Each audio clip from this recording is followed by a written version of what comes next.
Potential Tropical Cyclone 2 getting itself better organized as it nears Trinidad.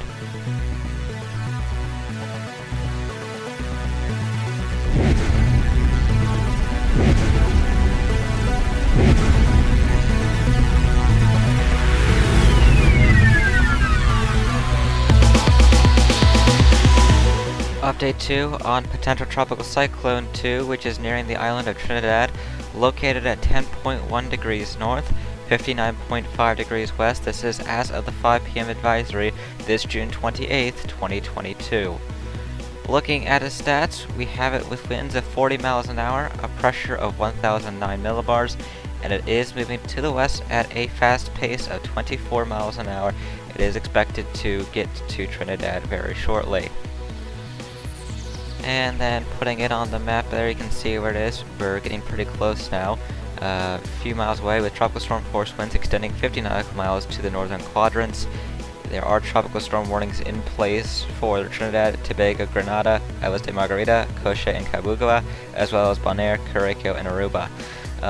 We're 129 miles away from Trinidad, 130 miles away from Tobago, 213 from Grenada, 375 from Barcelona, and 714 from Coro. That is 207 kilometers away from Trinidad, 209 from Tobago, 342 from Grenada, 603 from Barcelona, and 1150 away from Coro.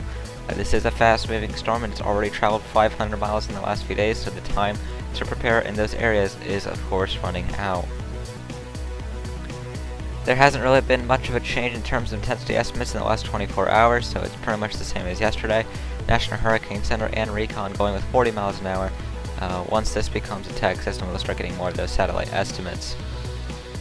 And there's the latest cone from the National Hurricane Center. It is expected to remain a potential tropical cyclone until tomorrow now, where it will then become a tropical storm and not really strengthen much as it's passing through the northern South America coastline. However, once it enters more of the Caribbean, we will be seeing more of that strengthening.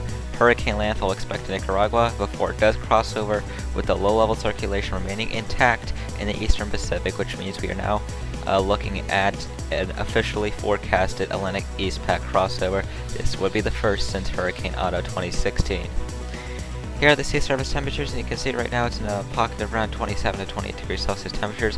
We'll be in that little pocket of 26 to 27 for the next few days, which will keep strengthening to a low, although we will see that temperature go back up to 27 and 28 as it gets towards Nicaragua.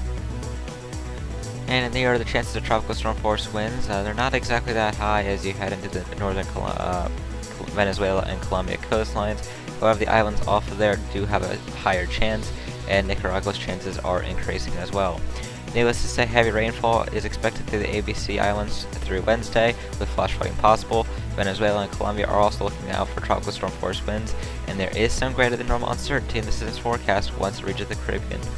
And you can see why intensity models are pretty much forecasting anywhere between a tropical storm and mid-range category 1 by landfall on the 2nd. We also have wind shear that's going to be remaining pretty low, especially from the 30th through the 3rd.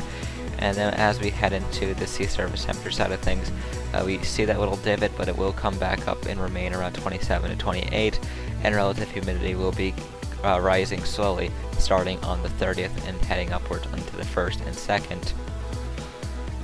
Here is the satellite estimate. You can see it's gotten pretty organized over the last few days in terms of convection. However, Recon still hasn't found a low-level circulation yet. We do have that mid-level circulation, however, so it's going to be interesting to see what ends up of that. Where that circulation does set up is going to have some interesting repercussions. If it sets up too far south, then we'll be looking at a little less stronger storm in Nicaragua. However, the more north it is, there could be some dry air mixing in, but it won't be enough to deal with the fact that it could strengthen into a bit of a mid-range to high in Cat 1. I'll keep you latest with more expected on tonight's TWB, coming out some point this evening.